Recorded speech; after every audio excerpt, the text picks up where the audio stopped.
Slovenski zavod za odprto družbo je nevladna neprofitna organizacija, ki temelji na vrednotah odprte družbe in podpira vrsto programov, ki to odprtost omogočajo.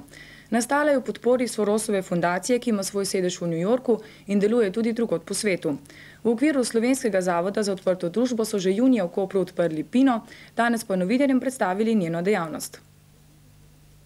Tik ob koprskem MKC-ju je za vrati Gregorčičeve 6 dobila svoje prostore Pina ali daljše Primorski informacijski atelje. To je kulturno-izobraževalni center, v katerem se odvijajo 3 programi.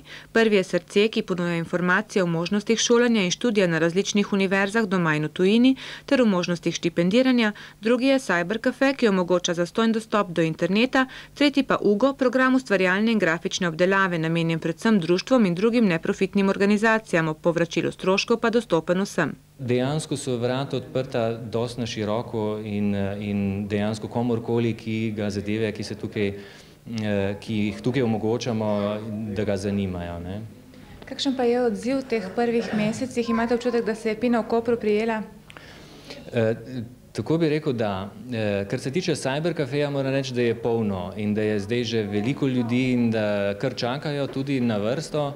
To in s podobnimi informacijami želi mlada ekipa svoje storitve bolj kot doslej približati tudi študentom. Sicer pa v Pini prirejajo še okrogle mize, literarne večere, gostijo razstave, delavnice, seminarje in še kaj, kar lahko pripomore k razvijanju in ohranjanju odprte družbe, ki temelji na razumevanju, toleranci in spoštovanju.